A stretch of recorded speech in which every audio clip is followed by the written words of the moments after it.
Estamos começando mais um programa Fé e Razão, programa da Igreja Presbiteriana de Brotas. No programa de hoje você vai conferir um assunto voltado para a criação, ainda no livro do Gênesis. Sabe a questão da criação do homem e a criação de todo o resto do mundo? Pronto, trataremos esse assunto hoje aqui no programa. Se você tem dúvidas a respeito do tema, mande pra gente através do Facebook, do Twitter, do e-mail. Não deixe de participar, sua participação é indispensável. Confira. Estamos começando mais um programa Fé e Razão. E hoje continuamos aquilo que vimos no programa anterior. Estamos falando sobre a criação de todas as coisas, como Deus em 6 dias fez tudo a partir do nada, nós já vimos no primeiro programa. Hoje vamos focar no 6º dia, quando Deus, não mais a partir do nada, mas a partir de algo já criado, ele de uma forma muito especial, muito bela, ele faz o homem. Isso começa a partir de Gênesis 1, versículo 26 e 27, que diz assim: Também disse Deus, façamos o homem à nossa imagem e conforme a nossa semelhança. Tenha ele domínio sobre os peixes do mar, sobre as aves dos céus, sobre os animais domésticos, sobre toda a terra e sobre todos os répteis que rastejam pela terra. Ou seja, tudo aquilo que já foi criado nos dias anteriores. Criou, pois, Deus o homem. A imagem de Deus o criou, homem e mulher os criou. E no capítulo 2, ele então afunila ainda mais esse dia, ou essa especialidade na criação do homem. No versículo 15 do capítulo 2 diz assim: Tomou, pois, Deus ao homem e o colocou no jardim do Éden para o cultivar e o guardar. Perceba aí, trabalho, guarda, segurança. E o Senhor lhe deu esta ordem, ou seja, mandamentos. Estamos falando aqui ainda da criação, antes do pecado existir. E o mandamento é esse: de toda árvore do jardim comerás livremente, mas da árvore do conhecimento do bem e do mal não comerás, porque no dia em que dela comerdes, certamente morrerás. Disse mais o Senhor Deus. E aí a pergunta que eu faço para você é: será que todas as coisas antes da queda eram boas? Aqui nós temos algo que pode talvez impressionar você. Porque antes da queda, antes do pecado existir, Deus diz assim: disse mais o Senhor Deus, não é bom que o homem esteja só. Far-lhe-ei uma auxiliadora, que ele seja idônea. Como é que o homem e a mulher foram feitas? Como é que o homem e a mulher foram criados? Totalmente diferente de todo o restante da criação. Como nós vimos, as coisas foram criadas a partir do nada. Mas o homem, a Bíblia diz que Deus desceu até a terra. E Deus então, a partir do barro, a partir do pó da terra, de uma substância já criada pela sua palavra, de uma forma muito especial, para que fosse a sua imagem e a sua semelhança, ele fez esse homem. E ele sopra nas narinas do homem o fôlego de vida. E o homem passa então a ser alma vivente.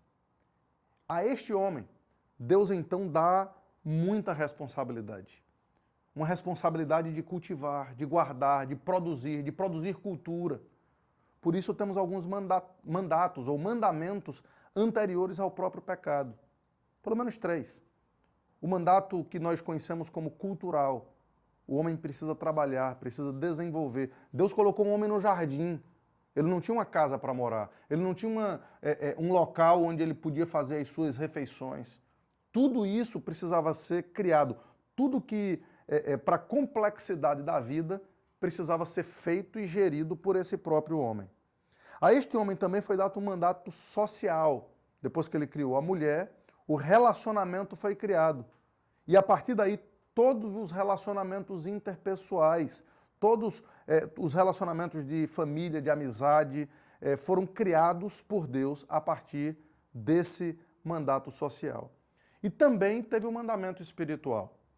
E nesse mandamento espiritual, nós vamos demorar um pouquinho mais, porque eles são extremamente importantes. O primeiro mandamento de Deus não é aquilo que muitas pessoas pensam que é o cristianismo. Eu não sei se você, telespectador, já passou por isso, mas tem muita gente que não conhece o Evangelho, que acha que os crentes são pessoas que são simplesmente guiadas por algumas leis. Eu já trabalhei no interior de Pernambuco. E lá, quando uma pessoa se convertia ou quando a pessoa ia para a igreja, se dizia que ele passou para a lei de crente. Por quê? Porque a ideia das pessoas, talvez por conta até de um falso cristianismo que é ensinado por aí, é que para ser crente, tudo que você precisa é seguir determinadas leis. Entretanto, esse mandamento nos ensina exatamente o contrário. Nos ensina que o primeiro mandamento de Deus foi o mandamento da liberdade. De toda árvore do jardim comerás livremente. Portanto, nós crentes somos verdadeiramente livres. Livres para agir dentro da criação de Deus, dentro do projeto original de Deus, de uma forma desimpedida. Nós apenas não podemos fazer aquilo que a palavra de... Pegou isso? Vamos lá. Nós apenas não podemos fazer aquilo que a palavra de Deus claramente nos diz para não fazer. O apóstolo Tiago, de uma forma muito sábia, chama isso de lei da liberdade. E é interessante que isso vai desembocar lá em Cristo, mais uma vez, porque quando nós conhecemos o Filho, o apóstolo diz que nós somos, aliás, o próprio Cristo diz que nós nos tornamos verdadeiramente livres e conhecereis a verdade, e a verdade vos libertará. E talvez, em alguns aspectos, você precise conhecer a verdade. Você precisa conhecer o fato de que o cristianismo ele não escraviza, ele liberta. O cristianismo não deixa você uma pessoa mais retraída. Ao contrário, ele deixa você uma pessoa muito mais altruísta, muito mais pronta para viver nesse mundo, porque esse mundo foi criado e estabelecido por Deus. Mas talvez o que deste texto que nós acabamos de ler mais tem sido bombardeado na nossa mente, na mente da nossa cultura, é que essa estrutura criada por Deus ela não é a ideal. Por isso, alguns movimentos têm se levantado contra ela. E que estrutura é essa? É a estrutura de que Deus, de uma forma muito especial, criou esse homem à sua imagem e criou uma mulher para que essa mulher, então, pudesse dar suporte a esse homem. E os dois se tornassem uma só carne. Os dois, sendo agora um novo ser, um novo ente que apenas o casamento pode produzir. E essa estrutura de Deus é, como eu já disse, entre um homem só, e uma mulher só. Deus não criou um homem e 2 ou 3 mulheres. Deus não criou a bigamia. Deus não criou uma mulher e 2 ou 3 homens. Ele nos mostrou claramente que o seu projeto, a sua proposta, é que um homem e uma mulher se tornem uma só carne. Mas perceba que Deus também não criou 2 homens ou 2 mulheres. Deus não criou a homossexualidade.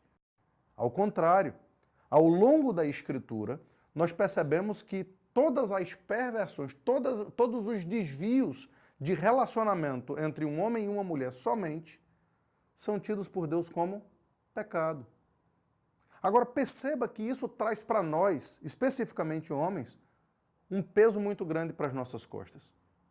Porque para nós, os versículos 15 a 17, nos mostra que Deus chamou o homem para que o homem pudesse ser responsável por esse desenvolvimento, que o homem pudesse ser responsável por essa produção de cultura, por essa produção de trabalho, e que nós não estaríamos só para fazer isso. Mas Deus nos colocaria uma mulher, uma esposa, uma auxiliadora, para juntos nós podermos construir não apenas uma família bonita, não apenas uma nação forte, mas um mundo que esteja de acordo com a palavra e com a vontade de Deus. Quais são as implicações práticas disso aí? Quais são, de forma muito prática, para o nosso dia a dia, como isso se traduz para nós? Eu gostaria, então, de trazer para nós algumas dessas aplicações. A primeira delas é que os homens, hoje em dia, eles têm tentado deixar de lado esse papel de uma liderança, mas não é uma liderança carnal, não é uma liderança como muitos machões dos nossos dias tentam exercer.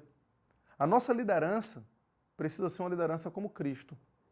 É isso que o apóstolo Paulo diz em Efésios capítulo 5, que os maridos devem amar a sua esposa como Cristo amou a igreja, a si mesmo se entregando por ela, entregando não apenas a sua morte, mas entregando a sua vida, todos os dias da sua vida. Pedro, ele fala isso de uma forma muito bonita. Quando Pedro, em 1 Pedro 3, versículo 7, ele diz que os maridos devem viver a vida comum do lar, que os maridos devem produzir juntos da esposa aquilo que traz o bem-estar para a sua própria casa, para o seu próprio lar. E isso tem sido esquecido por muitos homens hoje em dia. Por outro lado, isso ensina às mulheres que elas devem amigavelmente, de uma forma dócil, se submeter a esses homens. Mas não a esses tiranos, não a esses déspotas, mas a esses homens que verdadeiramente as amam. E essa estrutura bonita foi criada por Deus para a felicidade de todos. Por isso que a criação da mulher foi de uma forma ainda mais específica, ainda mais especial. Se o homem foi criado do pó da terra, a mulher, antes do pó da terra ser colocado nela, Deus extraiu do homem a sua costela, o seu lado, para demonstração de como esse relacionamento deveria ser assim feito de uma forma bonita. Deus fez com que esses homens, com que esse homem e essa mulher se juntassem num relacionamento. E Moisés aplica isso ao próprio casamento. Versículo 22 diz assim: e a costela que o Senhor Deus tomara ao homem, transformou-a numa mulher e lhe a trouxe. E disse o homem, veja que poesia bonita feita por Adão: esta, afinal, é osso dos meus ossos e carne da minha carne. Chamar-se-á mulher, porquanto do homem foi tomada. E aí Moisés explica: por isso, deixa o homem seu pai e sua mãe, e se une à sua mulher, e os dois se tornam uma só carne. Ora, um e outro, o homem e sua mulher, estavam nus e não se envergonharam. Eles não tinham vergonha um do outro, eles estavam num relacionamento perfeito. Assim como nós precisamos compreender esse relacionamento perfeito nos nossos próprios relacionamentos. Agora, há uma outra aplicação aqui. Esse homem foi feito à imagem e semelhança de Deus. Mas como assim a imagem e semelhança de Deus? Será que Deus tem imagem? Não diz a Bíblia que Deus é invisível, que Deus é espírito, que ninguém pode ver a Deus? É verdade. Entretanto, na plenitude do tempo de Deus, Deus faz com que o seu próprio Filho, a segunda pessoa da Trindade, venha tabernacular, venha morar no nosso meio. Ele então é encarnado, ele assume a forma humana. E dentro do projeto original de Deus, o homem foi feito à imagem de Cristo. Para que isso fique muito claro, a palavra de Deus nos ensina em Colossenses, capítulo 1, essa verdade é muito bem colocada pelo apóstolo Paulo, a partir do versículo 15. Os versículos 13 e 14 nos mostram que ele está falando acerca de Jesus e diz assim: ele, Jesus, é a imagem do Deus invisível, o primogênito de toda a criação. Pois nele foram criadas todas as coisas, nos céus e na terra. Portanto, percebam, a imagem de Deus, a qual ele colocou em Adão, a imagem dele é refletida exatamente na pessoa de Jesus. A imagem de Deus é refletida em Cristo, o Deus invisível, como o apóstolo diz mais na frente, no versículo 9 do capítulo 2, porquanto nele, em Cristo, habita corporalmente toda a plenitude da divindade. E o que é que isso diz para você? Você quer se encontrar com Deus? Você quer se encontrar com o Criador e o Salvador de todas as coisas? Não tem nada que você possa fazer para isso. As suas obras não vão levar você para canto nenhum, porque todas as suas obras são com mãos sujas de sangue por conta do seu próprio pecado. Sobre o pecado a gente vai ver um pouco mais no próximo programa.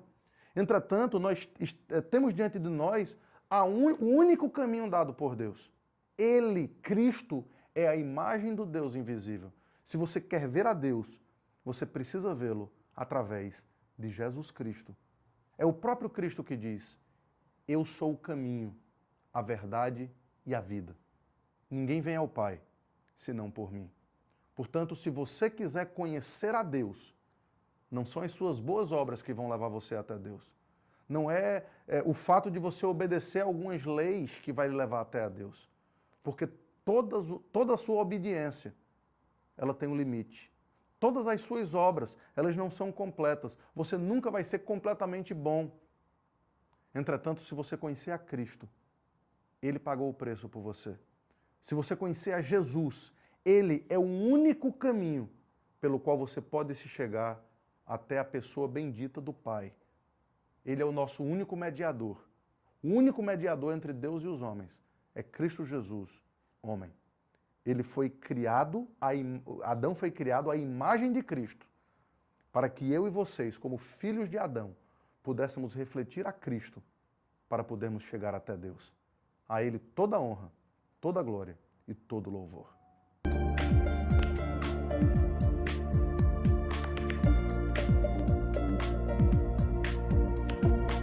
Estamos aqui com mais um bloco do Pastor Responde.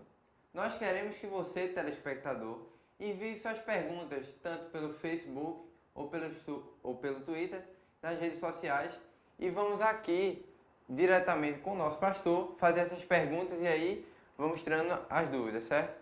Hoje vamos fazer algumas perguntas relacionadas a Gênesis 2, relacionadas ao homem, à submissão, que é uma questão muito batida nas igrejas e que tem sido, como o pastor disse, muitas vezes atacada, certo? Então, estamos aqui com o pastor Samuel Vitalino, certo? E Tudo pastor, bom, você está bem? graças a Deus, em paz, tranquilo. Amém. Tem umas perguntas assim, muito batidas, né? No caso, a questão da submissão. O fato da submissão ser algo estabelecido por Deus, no caso, a regra de criação, a sequência de criação. E a gente tem aí, no caso, muito argumento de que submissão é algo tirano, algo imposto por Deus e que vai abafar, no caso, a identidade feminina. E eu queria perguntar para o senhor assim, qual as características do amor que o homem deve ter e como deve ser essa submissão? Claro que assim as pessoas não entendem que, no caso, a submissão é um fato de respeito. A palavra, ela ganhou um tom muito sombrio. Quando você fala em submissão, aí a maioria das irmãs já ficam chateadas e tal, achando que isso está falando em termos de hierarquia, em termos de um ser melhor do que o outro, coisa desse tipo. E a gente precisa entender que isso não tem nada a ver com a realidade. O fato é que não apenas isso é apenas uma questão de funcionalidade distinta, como nós temos o próprio Jesus como nosso grande exemplo. Tanto para homens, não é que demonstra que a liderança que a gente deve assumir, como você já falou, não é uma liderança tirana, ou seja, a gente precisa amar. É por isso que eu falei na mensagem e repito aqui, eu gosto muito do texto de 1 Pedro, porque o texto de 1 Pedro fala muito sobre o trabalho da mulher e tal, o texto da mulher virtuosa de Provérbios 31 também, mas que há o aspecto do coração do marido que confia nela, há o aspecto dessa vida comum do lar. Ou seja, nós precisamos colocar nos nossos ombros, nas nossas costas, essa responsabilidade de amar verdadeiramente como Cristo amou a igreja. E isso tem muita gente que confunde, Gil, achando que eu estou pronto para morrer pela minha mulher. Veja, morrer pela mulher ou morrer pela igreja, pela causa do reino, é muito fácil. Porque você se joga ali na frente de um carro, de uma bala, pronto, você morreu, virou um herói e tudo mais. O que o texto fala não é que você deve morrer pela sua mulher. O texto diz que você deve viver por ela. E é aí onde mora a dificuldade do negócio.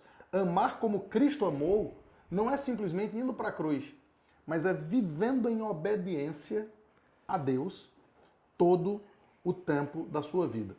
Mas Cristo também é o exemplo para as mulheres. Porque se submissão for inferioridade, Isso significa que Cristo é inferior a Deus Pai. E nós sabemos que Cristo não é inferior ao Deus Pai. Né? Não há essa distinção. Há um só Deus, e as três pessoas dessa divindade são igualmente poderosas e igualmente soberanas. Entretanto, para a funcionalidade, o Deus Filho, que é Cristo, é em tudo submisso e obediente ao Pai. E ele faz isso de bom grado, ele faz isso de uma forma perfeita. E esse relacionamento perfeito é exatamente o que deve ser estabelecido por nós nos nossos relacionamentos interpessoais. É interessante que casamento é algo que, pelo lado da nossa sociedade, tem sido muito atacado, mas é algo que a Bíblia ama, né? Que Deus ama. Você veja, o mundo começa com o casamento. Deus faz um casamento entre Adão e Eva, entre o homem e a mulher. A Bíblia termina com o casamento, as bodas do Cordeiro e a igreja, sendo a noiva de Cristo. Aliás, essa é a imagem, né? Cristo o noivo e nós a noiva, durante toda a Bíblia. E um detalhe assim, pode até parecer curioso, mas Cristo ama tanto o casamento que o local onde ele primeiro revela os seus milagres, revela quem ele é, a sua divindade. Foi no casamento. Foi numa festa de casamento, quando ele transformou água em vinho. Salvando a festa, né? Salvando a festa. E algo que, assim, é interessante, muitas vezes não se vê esse lado, na verdade, da responsabilidade do homem. Verdade. Porque o homem, ele tem o fato de ser o cabeça, mas ele tem uma responsabilidade muito grande em buscar, acima de tudo, o bem-estar de sua esposa e também de sua família. E também as mulheres não veem o lado, hoje a gente vive numa sociedade muito feminista, e algo que Deus deu uma habilidade para essas mulheres no fato da casa. Porque como ela é uma auxiliadora idônea, a gente vê que elas realmente têm algo especial no casal acalmar os maridos. O senhor é casado, o senhor deve saber disso, né? E como sei.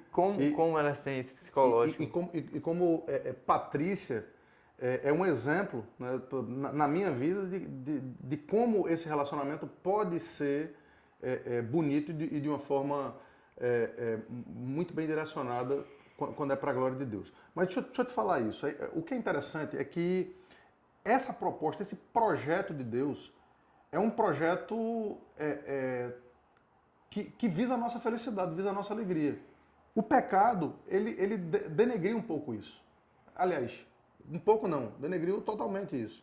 Então, os homens, eles criaram para si essa ideia de tirania, de mandar, ou seja, eu sou o cabeça, eu que mando, não sei o que, mulher vai pegar isso, vai pegar aquilo, e tudo mais, de fato rebaixando as mulheres ao longo dos séculos. E o feminismo, então, veio como um grito de libertação contra isso, só que o pêndulo foi para o outro lado. O pêndulo foi para o outro lado. A Bíblia traz a gente para um equilíbrio. E um equilíbrio faz com que a gente entenda que nós só vamos poder ser felizes cumprindo os nossos papéis. Porque, Anjinho, não é fácil ser homem. Porque nós temos que carregar sobre as nossas costas a responsabilidade completa. Isso alivia as mulheres. Hoje em dia, o que é que o feminismo traz? Traz mulheres tristes, mulheres que entram. Não é? Pedro vai dizer algo que é notório, não apenas pelo físico, mas pelo emocional. As mulheres são a parte mais frágil. Elas têm dias específicos, têm momentos distintos, têm uma constituição mais fraca, e isso é para nós compreendermos que precisamos protegê-las, agir por elas. Então, hoje em dia, onde é que está o cavalheirismo? Onde é que você vê homens se levantando para as mulheres, abrindo a porta do carro, fazendo com que elas tenham a primazia, dando a melhor parte do prato? É algo bem mal visto pela sociedade. Não se vê mais isso como uma ação de homem, no fato de que isso é uma ação de homem que, aos olhos de Deus, é algo assim, que é algo maravilhoso. É bonito. É muito bonito. É bonito, ou seja, essa ideia de proteção é exatamente isso que Cristo fez por nós. Agora veja que coisa interessante. Nós, igreja, que somos a noiva de Cristo, somos pecadores, somos traidores, nós frontalmente vamos de encontro ao nosso noivo. Fazemos aquilo que ele diz para nós não fazermos. E o que é que ele faz? Ele assume. O que Adão fez foi, não, foi a mulher. A culpa foi da mulher. O que é que Cristo faz? Ele que não teve pecado. Adão disse, foi a mulher sendo a culpa dele. Mas Cristo, sem ser culpa dele, disse, eu assumo. Eu voluntariamente pago o preço pela minha esposa. Nós homens temos que ser assim. Temos que ser assim. Então, as coisas deram errado na minha casa. De quem é a culpa? A culpa é do homem. Entende? É isso que os olhos não veem. Os olhos humanos. Exatamente. E é isso que precisa ser restaurado e resgatado. Verdade. Muito obrigado, pastor. Nada, Estamos cara. aqui encerrando mais um Pastor Responde. E semana que vem estaremos de novo com o nosso pastor querido, tirando mais dúvidas da Bíblia. E aí, você, telespectador, pode perguntar não só relacionado ao nosso texto diário, mas entre outras questões teológicas e dúvidas, muitas vezes tomadas como bobo. Não, pode mandar. Qualquer pergunta, pode mandar para o nosso pastor e ele vai responder. Muito obrigado pela atenção e volte sempre. É isso aí. Valeu. Pois é, hoje está terminando mais um programa Fé e Razão. Ficamos por aqui. Espero que vocês tenham gostado, tirado suas dúvidas e não deixem de participar. Não se limite apenas ao programa. Visite a nossa igreja, o endereço está aí na tela, você será muito bem-vindo. Até a próxima!